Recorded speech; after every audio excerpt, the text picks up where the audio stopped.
What's up? This is Randy. As you can see, there is a square root on the right side of this equation, hence the name square root equations. Today we're going to figure out how to find the value or values of the unknown variable, in this case x, in equations like this. Here we go.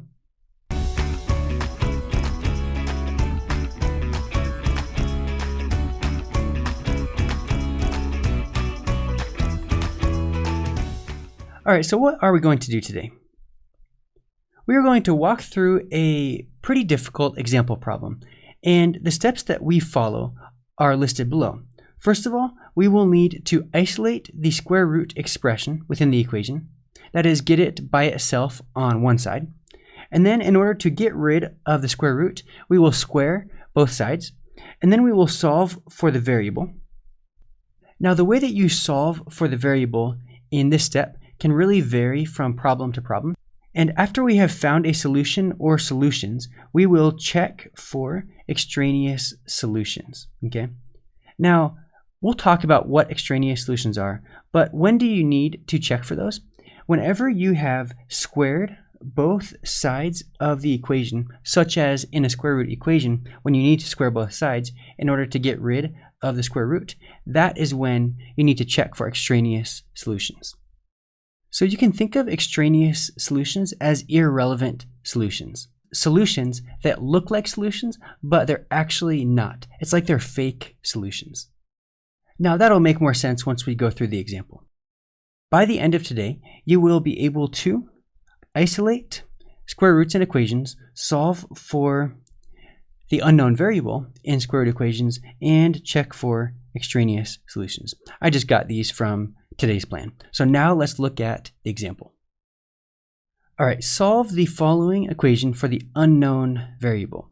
But we can see that there are many terms that contain x, right? So let's try to get the square root expression alone, just like that first step says, and then we'll go from there. So here we have the square root expression minus x. So this x, we need to not be on that side of the equation so that the square root expression is by itself. So we're just going to say plus x on both sides. So on the right side, those will cancel. And then on the left, we have negative 2x plus x. That will give us a negative x. So 5 minus x is equal to the square root of 2x squared plus x minus 1. What is next? Now I need to square both sides in order to eliminate that square root. So when we say 5 minus x squared, that's the same as saying 5 minus x times 5 minus x.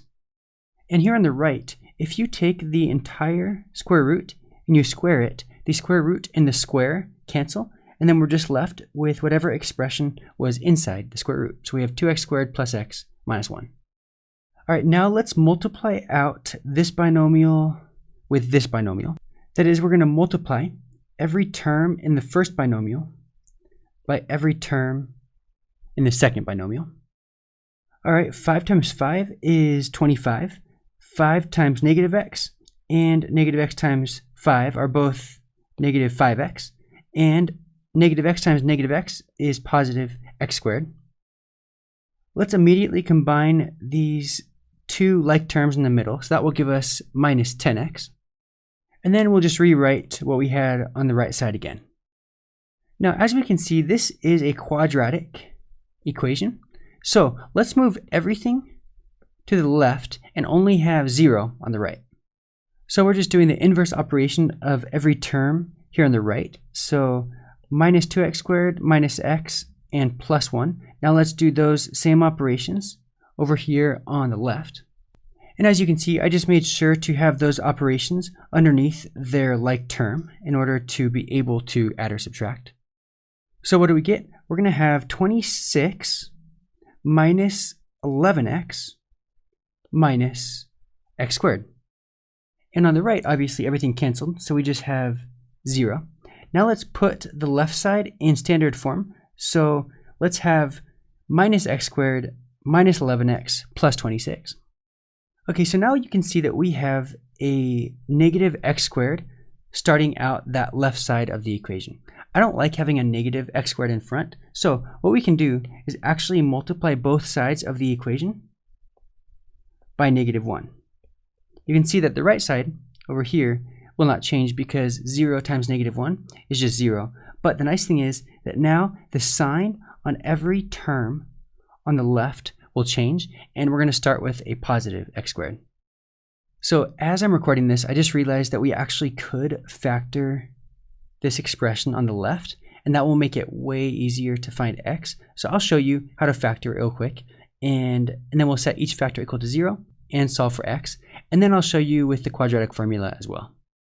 All right, so there it is. Now we have two binomials, and if we multiply 13 and -2, we get this third term in the original expression.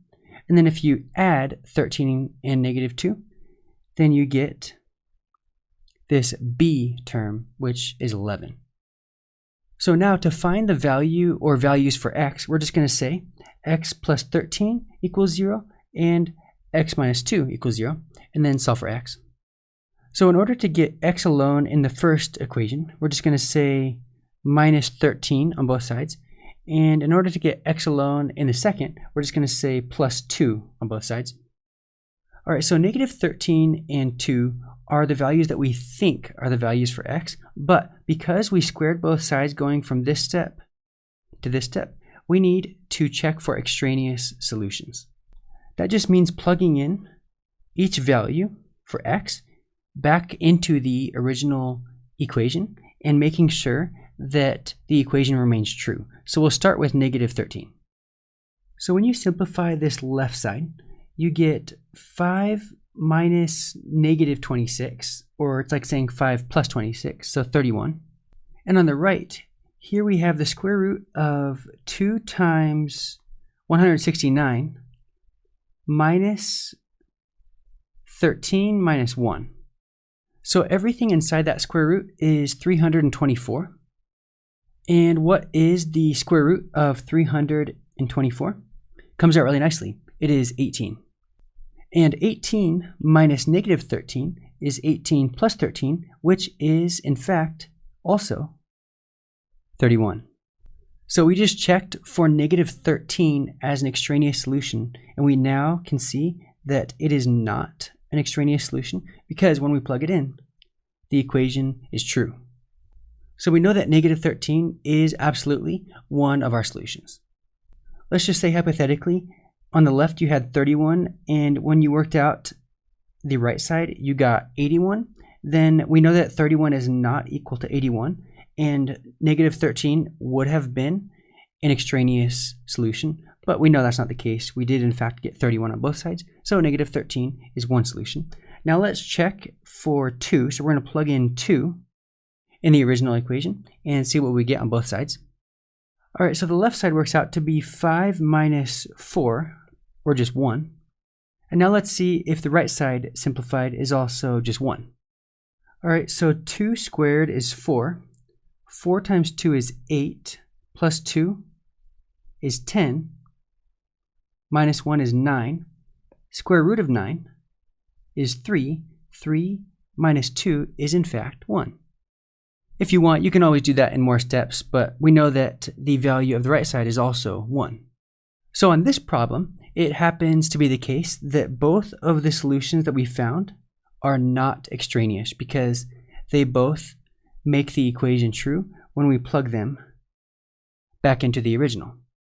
But don't forget to always check for extraneous solutions whenever we have squared both sides of the equation. Now real quick, let me just show you, if we had used the quadratic formula in that step, we still would have gotten the -13 and the 2. Watch this. All right, so there is our quadratic formula. A, in this case, is 1, B is 11, and C is -26. So here is the quadratic formula with all those variables plugged in. And if you were to simplify all that, you would in fact still get the -13 and the 2 for your values for x. So that's another tool for you. But the nice thing is that today we actually did not need the quadratic formula because we were able to just factor, which is way easier. All right, so now that we have checked for those extraneous solutions and found none, we have both of our solutions, negative 13 and 2, and we are finished with the example. All right, and now you know how to isolate square roots in equations, solve for the unknown variable in square root equations, and check for extraneous solutions. That is everything for today. See you next time.